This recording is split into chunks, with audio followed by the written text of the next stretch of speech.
Ano, sou membro da comunidade Coração de Maria,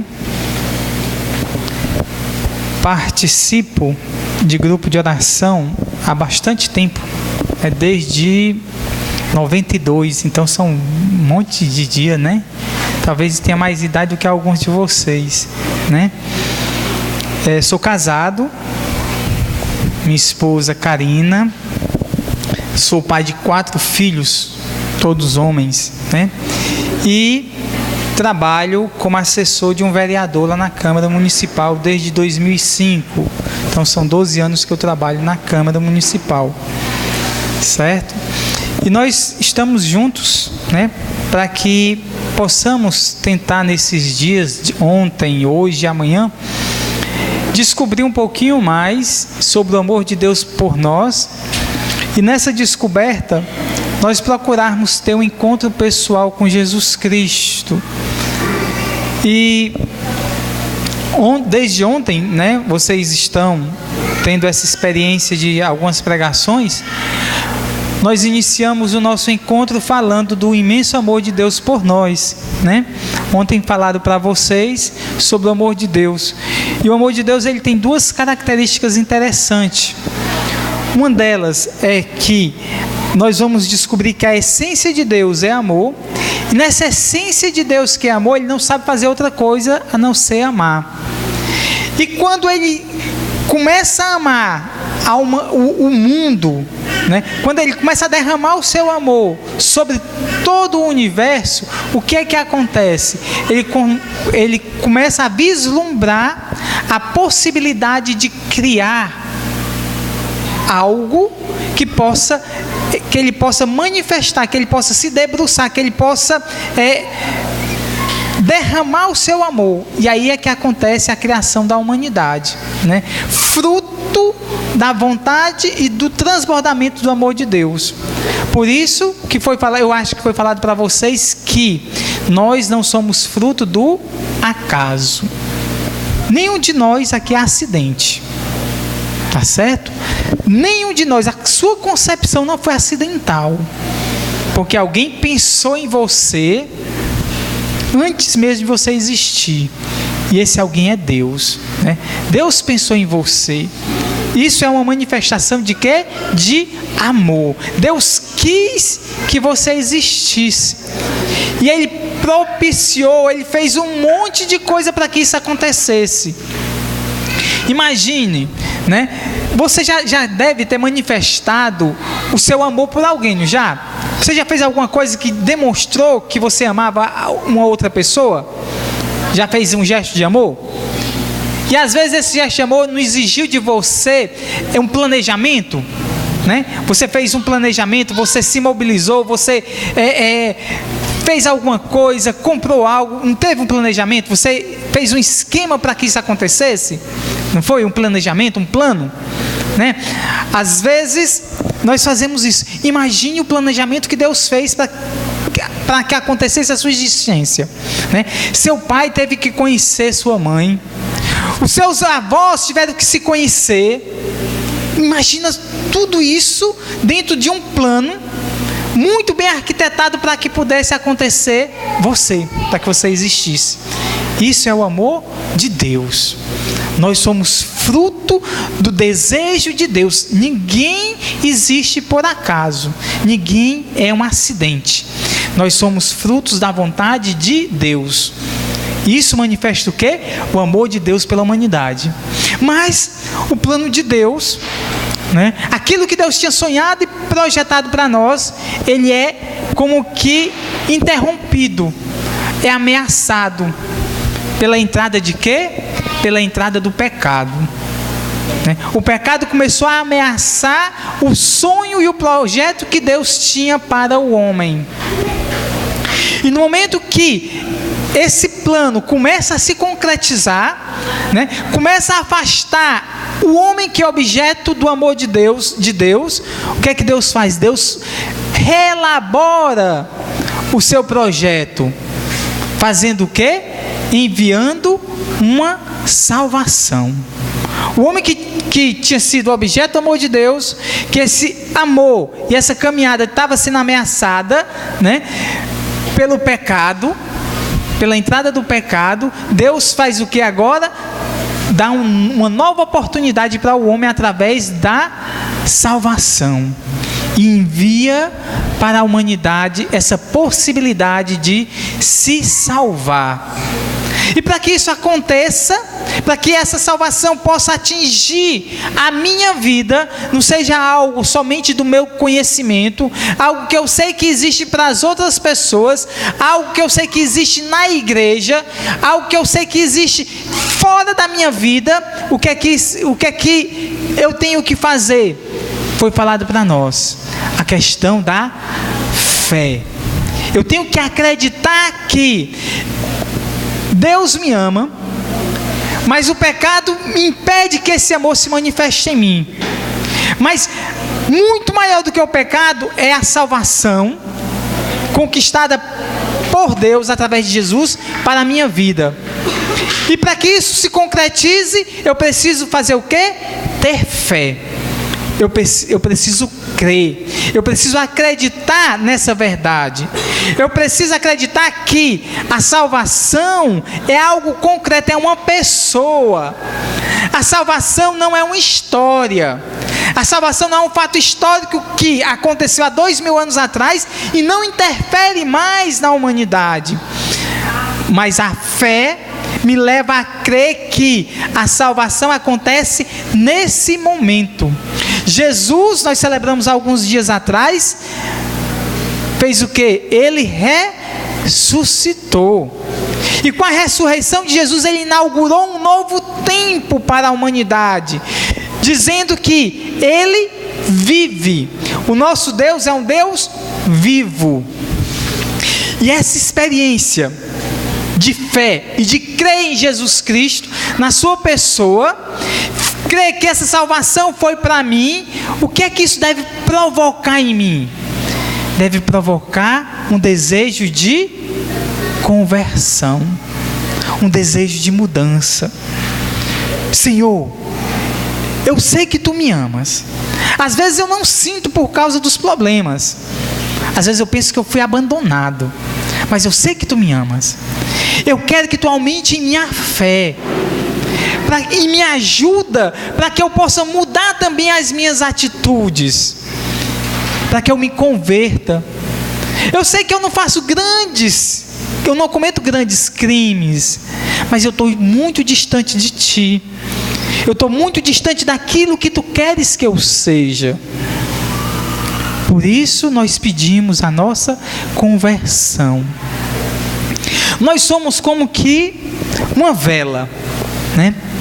A vela, ela tem uma finalidade, que é iluminar.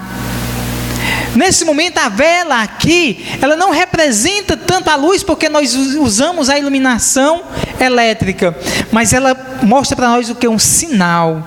Ela é um sinal de que tem uma presença diferente nesse lugar. Ela manifesta o que é a nossa fé. Nós acreditamos na intercessão e na presença de Maria. Então, a fé nesse momento é um símbolo, a vela é um sinal. Às vezes acontece isso com a gente. Nós somos como que uma vela.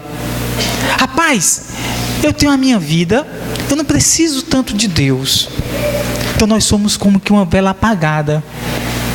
As pessoas que vivem sem Deus, elas conseguem se conservar, mas elas não assumem o papel que é delas para a sua vida, que é ser luz, ser sinal, iluminar. Se faltasse energia aqui, essa vela iria fazer uma grande diferença. E às vezes isso acontece com a gente. Nós somos velas apagadas.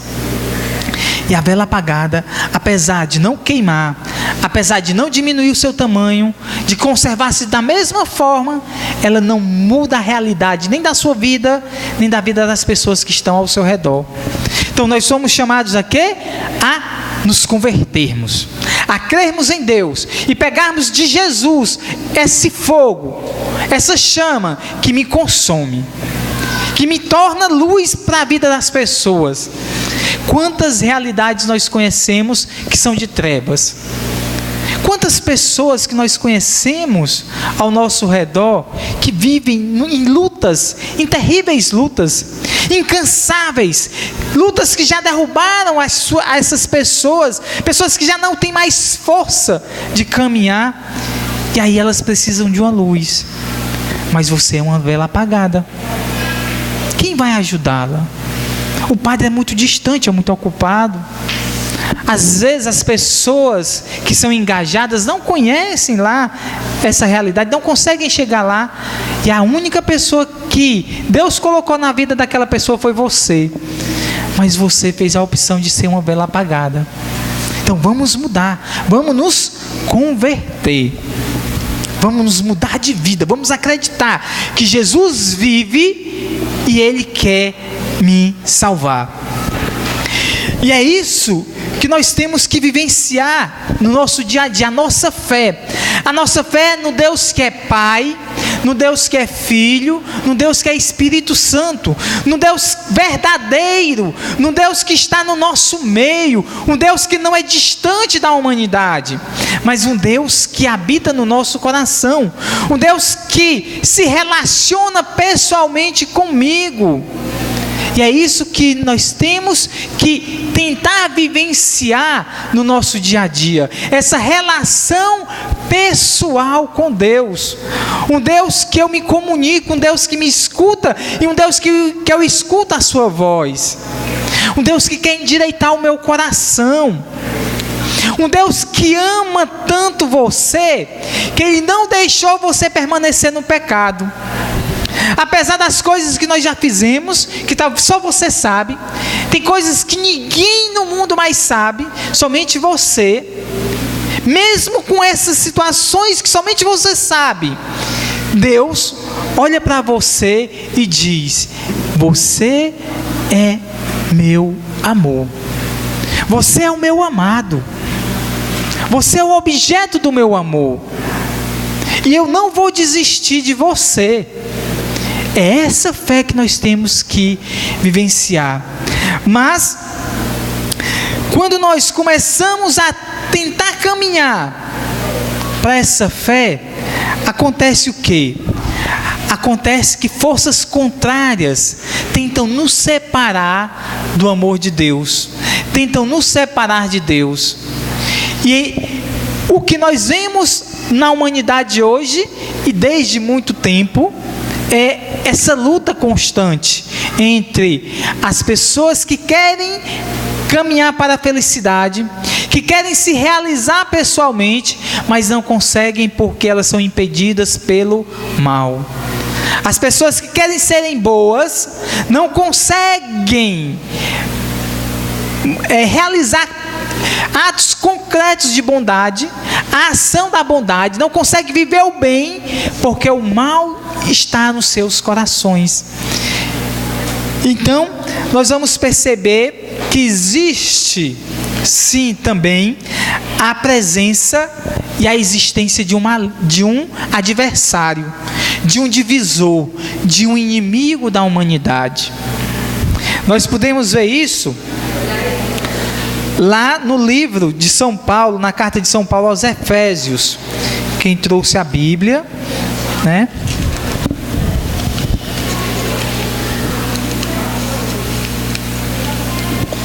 Livro, carta de São Paulo aos Efésios, capítulo 6.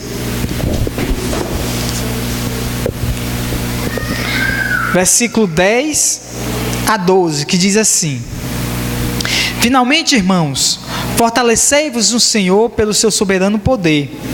Revesti-vos da armadura de Deus, para que possais resistir às ciladas do demônio. Pois não é contra homens de carne e sangue que temos de lutar, mas contra os principados e potestades, contra os príncipes deste mundo tenebroso, contra as forças espirituais do mal espalhadas nos ares. Palavra do Senhor. Então, nós vimos nessa passagem que manifesta para nós o quê? A existência do mal. O mal existe também.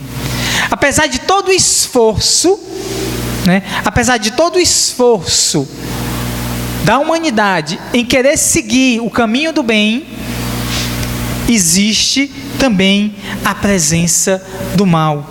E nós podemos ver de uma forma mais forte ainda, lá no livro do Apocalipse, de São João, que diz assim: houve uma batalha no céu, Miguel e seus anjos tiveram de combater o dragão.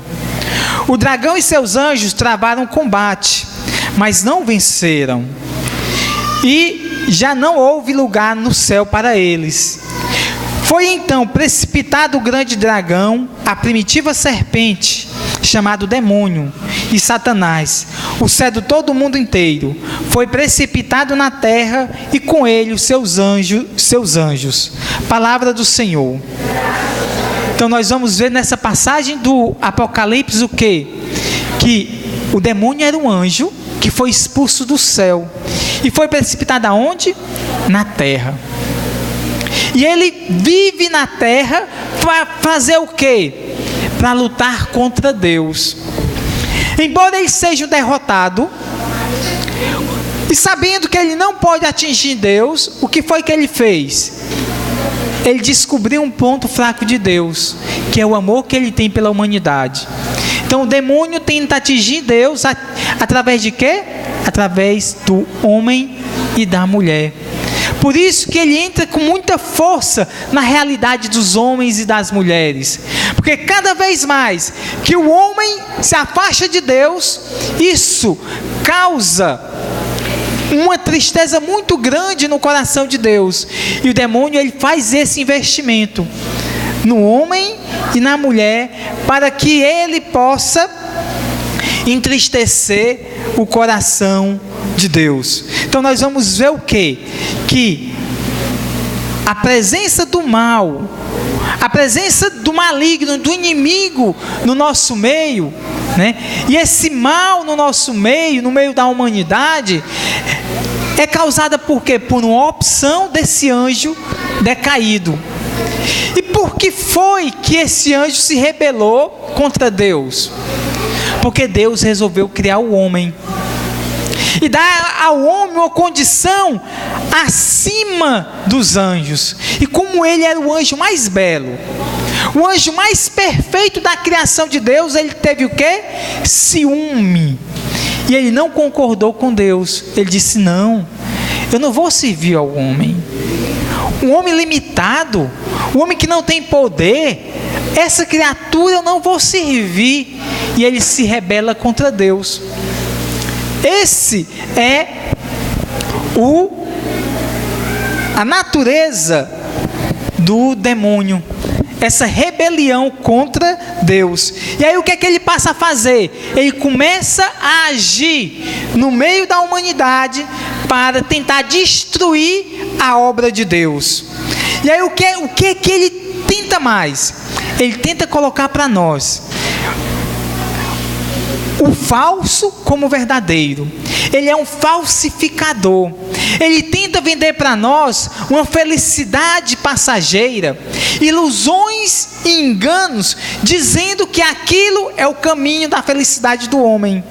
E quantas pessoas já se perderam no caminho por conta das artimanhas de Satanás e do inimigo? Quantas pessoas se desviaram do caminho de Deus? Quantas pessoas se desviaram do caminho do bem, iludido, pensando que o mal era o melhor para as suas vidas? É como que um falsificador de dinheiro. O falsificador de dinheiro, ele pega uma cédula e tenta passar para as pessoas aquela cédula falsa como se ela fosse verdadeira. E qual o objetivo dele? Somente ter o prazer, se beneficiar enganando as pessoas. E muitas pessoas são enganadas pelos falsários, pelos falsificadores de dinheiro. E é isso que o demônio faz. Ele quer enganar a humanidade. E ele age de duas formas. A primeira, ele age diretamente contra a nossa fé. E como é que ele age? Relacionamento, nem creiamos na palavra de Deus. Então, quando você não conhece a palavra de Deus, você não conhece quem? Deus. Se eu não conheço Deus, ele para mim é um belo desconhecido, é um ilustre desconhecido, que tanto faz existir como não existir, não interfere na minha vida. Então, ele age diretamente contra a nossa fé, impedindo a cada um de nós de termos acesso à palavra de Deus, de conhecer. E aí, não conhecendo a palavra de Deus, como é que eu vou fazer a vontade de Deus, se eu não sei qual é? Se você não sabe o que Deus pensa de você, se você não sabe o que Deus quer para a sua vida, como é que você sabe o que você está fazendo agrada ou não a Deus? Você vai viver na sua vida do jeito que você quer, do jeito que você pensa que é melhor. Mas Deus tem um propósito para nós. Como eu falei, ninguém está na vida, tem a sua vida por acaso. Deus tem um propósito para cada um de nós. E a segunda forma que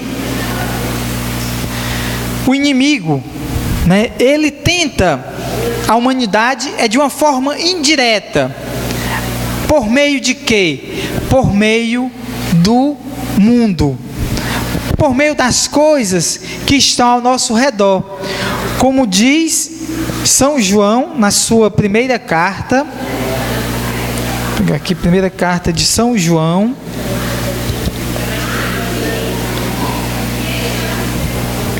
capítulo 2, versículo 15 e 16, diz assim: não ameis o mundo, nem as coisas do mundo. Se alguém ama o mundo, não está nele o amor de Deus. Porque tudo que há no mundo, a concupiscência da carne, a concupiscência dos olhos e a soberba da vida, não procedem de Deus, mas do mundo. Palavra do Senhor. Então, o que é que isso tem a ver conosco? Como é que ele atinge a minha vida e a sua vida através dessa manifestação do mundo? Dizendo que se na minha vida tem um centro, se na minha vida tem uma grande motivação, essa grande motivação não deve ser Deus, mas deve ser as coisas que me rodeiam, os prazeres, o possuir, os desejos. Tudo isso deve ter mais força e deve ter mais lugar na minha vida do que Deus. Afinal de contas, foi Deus que me criou. Foi Deus que me criou necessitado. Mas o que acontece é que nós começamos a colocar as coisas no lugar de Deus. Deus já não tem mais o centro da minha vida. O centro da minha vida está nas coisas. Então é preciso que, é necessário que nós possamos tomar decisões radicais, em relação a algumas realidades que não condizem mais com a nossa fé cristã. Existem situações que se levantam e que nós até vivenciamos que não são condizentes e que não devem ter na vida de um cristão católico. Por exemplo, a questão da superstição. Quantas pessoas acreditam em Deus, sabem que Deus é o Todo-Poderoso, mas conduzem a sua vida através da superstição? Quantas pessoas que creem e acreditam em Deus, mas o centro da sua vida são as idolatrias? E quantas pessoas acreditam em Deus, vão até para a missa, mas na sua vida, o centro da sua vida são as falsas doutrinas e as falsas religiões. Então, existem situações que são colocadas para nós, que nós, na nossa ingenuidade, começamos a assumir como se fossem verdadeiras, e pensamos que dá para conviver acreditando em Deus e com essas realidades. Mas essas realidades são incoerentes com a vida cristã católica. Como nos diz uma passagem do Antigo Testamento, que está lá no livro do Deuteronômio 18.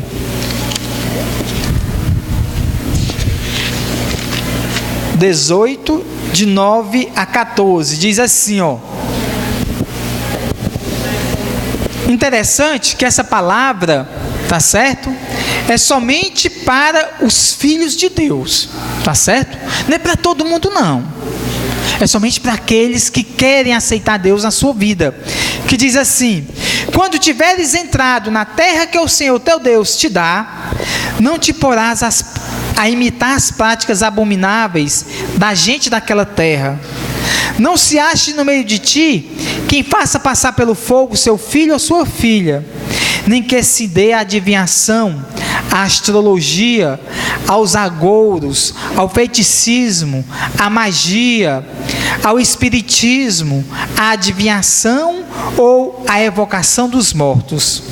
Porque o Senhor teu Deus abomina aqueles que se dão a essas práticas. E é por causa dessas abominações que o Senhor teu Deus expulsa diante de ti essas nações. Tu serás inteiramente do Senhor teu Deus. As nações que vai despojar, ouve os algoreiros e os adivinhos. A ti, porém, o Senhor teu Deus não o permite. Tu serás o quê? Inteiramente do Senhor teu Deus. Muitas pessoas que nós convivemos, muitas nações, muitas pessoas vivem essa realidade. Mas o que é que Deus diz para você? A ti, porém, o Senhor teu Deus não o permite. Então nós que começamos a conhecer o projeto de Deus para nós, através do seu amor, através da fé, da conversão, do seu plano de salvação, não nos é permitido mais essas práticas. Por exemplo, a superstição. Gente, quando as coisas em nossas vidas começam a apertar, nós estamos dispostos a fazer qualquer coisa para resolver os nossos problemas. Tem pessoas que quando a coisa fica difícil, se agarram em qualquer coisa, qualquer situação. Então nós temos que ter cuidado com o que nós buscamos. Quantas pessoas nós conhecemos que tem na sua casa bonito lá na mesa, no estante, em um local lá na sala, essas pirâmides de vidro, né? Quantas pessoas têm estátuas de elefante virar de costa para a rua, porque isso traz sorte, né?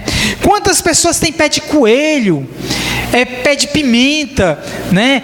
Alho, tem uns arranjos que são cheios de alho, porque aquele arranjo é que vai trazer sorte para dentro da minha casa. E cadê Deus? Se é o alho que resolve a minha vida, eu não preciso de Deus. Para quê? Se é a pirâmide que atrai energia positiva, para que Deus?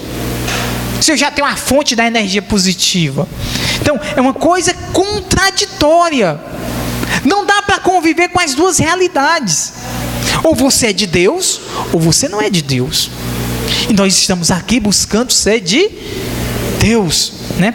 Ferraduras, eu não sei se hoje ainda existe, mas antigamente o pessoal tinha ferradura pregada nas portas, né? Nós temos que ter cuidado que muitos produtos esotéricos que nós compramos, que as pessoas compram, nós não sabemos a sua origem, né? Muitos desses objetos são oferecidos e dedicados a espíritos malignos e demônios, né? Muitas dessas coisas que nós compramos nessas lojas de esoterismo, elas têm uma dedicação ao demônio X, Y, Z, sei lá qual. Quantos de nós já fez o seguinte ato, a seguinte prática: nós vamos para a missa, por exemplo, a missa do dia 13, ou a missa votiva, né? Que o padre lá no final diz assim: quem trouxe o seu objeto para ser bento, levante o seu objeto. As pessoas levantam terço, medalha, imagem, chave de casa, um monte de coisa para o padre abençoar, não é? O padre joga água benta, faz a bênção, não é assim? Por que que nós apresentamos aquele objeto? Para que aquele objeto seja sinal da presença de Deus. Mas tem pessoas que não adoram Deus, adoram a Satanás. Tem pessoas que a sua religião, o seu Deus é o demônio. E eles fazem a mesma prática. Eles pegam objetos e consagram aqueles deuses. E consagram aqueles espíritos do mal. E essa é uma realidade. Nós temos que ter cuidado com os objetos que nos cercam, porque eles também podem nos contaminar, né? Nós tivemos um contato com a fé em Jesus, né? E esse contato exige de nós o quê? Exige de nós uma conversão, exige de nós uma mudança, exige de nós que nós possamos pedir a Deus a graça de termos uma vida nova. Como eu falei, além da superstição, existe também a idolatria. O que é a idolatria? É a latria de um ídolo, que é prestar culto de adoração a ídolos. Adoração, nós só prestamos culto de adoração a quem? A Deus. Mas às vezes acontece na nossa vida nós colocarmos coisas no lugar de Deus. E uma dessas coisas às vezes são coisas até lícitas. Quantas pessoas colocam no lugar de Deus o trabalho? O trabalho é o meu Deus. Eu só faço as outras coisas depois do trabalho. Se der tempo, eu faço alguma prática religiosa, porque para mim, em primeiro lugar, é o trabalho. Às vezes é o carro do ano. O meu objetivo da vida é o carro do ano, é o carro mais possante. Então a pessoa começa a ficar tão fissurado naquilo que ele esquece tudo. Esquece Deus, esquece a família, esquece os amigos, porque no centro do coração dele ele tirou Deus e começou a idolatrar, começou a adorar objetos, coisas no lugar de Deus. E essas práticas vão fazendo o quê? Com que nós nos afastemos da presença de Deus. E vão fazendo com que eu seja o centro da minha vida. E não tem mais lugar nem espaço para Deus. E outra coisa que eu falei é a questão das falsas religiões. Como são apresentadas para nós muitas práticas religiosas que nos separam de Deus.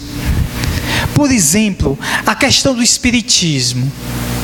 Muitas pessoas acham bonito, né, essas histórias de espíritos, né, que a pessoa morre, depois volta para falar, para consolar a família.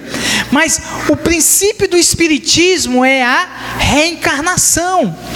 A pessoa morre, volta,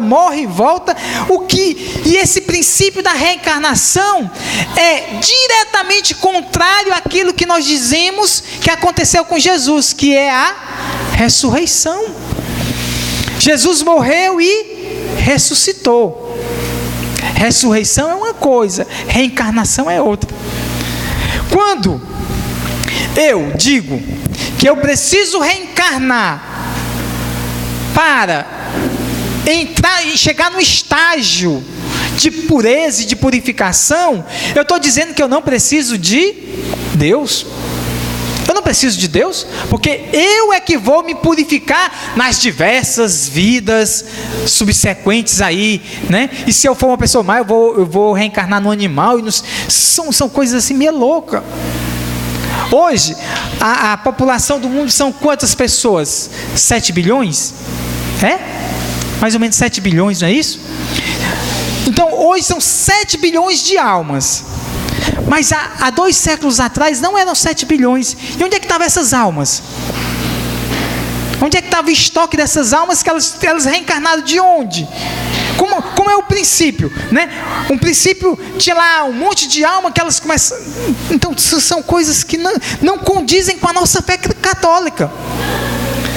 Tem pessoas que acreditam que o espiritismo é a salvação deles, é o estilo de vida deles. Tudo bem. Ele lá é espírita. Eu respeito os espíritas, mas não dá para ele ser espírita católico. Uma coisa é ser espírita, ele deve ser respeitado, né, na sua decisão, na sua opção de vida. Mas ele não pode ser espírito católico, porque católico é uma coisa e espírita é outra, né? A mesma coisa, a questão de quem frequenta a maçonaria. Maçonaria é um estilo, né, uma opção de pessoas que naquilo que elas começam a entrar naquela seita secreta, eles começam a abandonar os princípios católicos. Lá a doutrina deles é completamente diferente da doutrina católica. Então não dá para comungar, não dá para vivenciar as duas realidades. E assim são muitas outras. Por exemplo, o testemunho de Jeová. Tem pessoas que vivem sua vida na ética, na honestidade, são testemunhas de Jeová, mas eles não são católicos. Eles professam coisas diferentes de nós católicos. Por exemplo, para eles Jesus não é Deus, Jesus é um profeta. Então são coisas que para nós fere aquilo que nós acreditamos. Tá certo? Então por isso que nós temos que estar atentos para essas realidades, que às vezes nós até praticávamos. Por exemplo, essa questão do esoterismo, que é tão comum, né? A pessoa vai na missa no domingo, na segunda vai para o terreiro, né? Na terça vai na cartomante para ver lá a mão, na quinta vai lá na mulher que bota baralho, e assim vai, é uma mistura, uma bagunça toda. Como é que essa pessoa vai acreditar em quem? Né? Ela vai acreditar em quem? Ela vai crer em quê? Nós estamos dizendo que para nós tem um caminho, para nós tem uma verdade e para nós temos uma vida. E esse caminho, essa verdade e essa vida é Jesus Cristo. Não dá para vivenciar as duas realidades. Então nós temos que fazer uma opção. Então quando nós começamos a entender um pouquinho que Jesus não está só no céu, mas que Jesus é uma pessoa, que Jesus me ama, que Jesus morreu por mim, e Ele quer dar um novo sentido e um novo gosto para a minha vida, para a minha realidade, exige de mim o quê? Uma atitude. E a atitude que exige de mim é a renúncia. Eu deixar tudo aquilo que antes eu pensava que era verdade. Senhor, eu fazia isso, mas eu não sabia que isso era contrário à tua doutrina. Mas agora, sabendo, eu vou renunciar, né? Eu vou renunciar. Por quê? Porque não dá para nós misturarmos, né, essas doutrinas. Porque se a gente começar a misturar demais, nós não vamos ter fé verdadeira, né? E se nós não termos uma fé verdadeira, o que é que vai acontecer? Nós vamos ser um mendigo espiritual, uma pessoa que vive, mas não vive a plenitude, não vive a dignidade do Filho de Deus. Então nós precisamos pedir a Deus a graça de renunciar. Senhor, eu quero abandonar essas práticas. Eu não quero mais essas práticas na minha vida. Eu não quero mais essas práticas influenciando o meu existir. E a renúncia, ela tem que ser como? Ela tem que ser consciente. Eu fazia esses atos, eu tinha essas práticas, mas conheci Jesus, não quero mais isso para mim. Mas no momento que eu não quero mais isso para mim, não vai ficar no meu coração e na minha vida um vazio, porque aquelas práticas ocupavam, aquele espaço vai ser ocupado por Jesus. Jesus vai ocupar o espaço no meu coração. Então, nós temos que, nesse ato de renúncia, sempre há uma luta contra o mal. Então, não é fácil a gente abandonar certas práticas, mas com a graça de Deus, com o auxílio de Deus, isso é possível, Ela deve ser uma renúncia explícita. Eu tenho que dizer: Senhor, eu renuncio essa prática.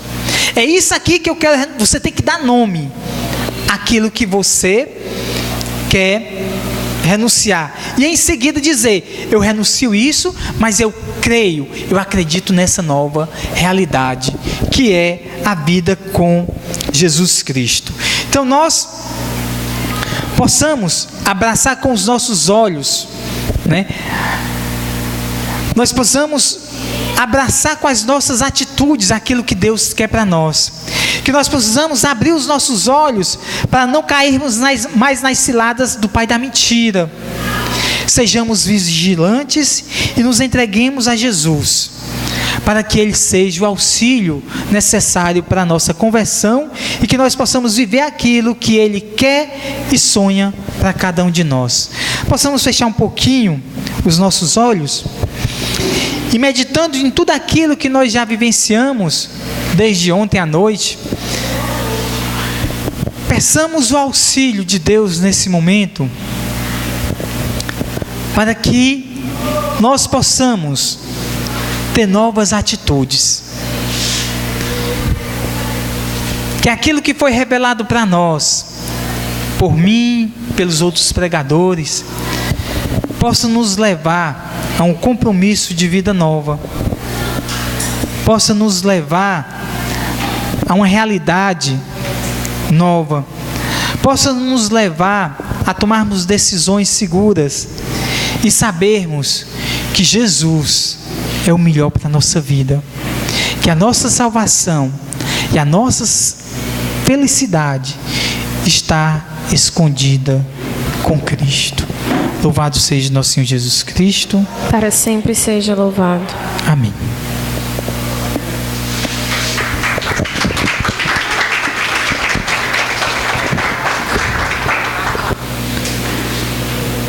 E nós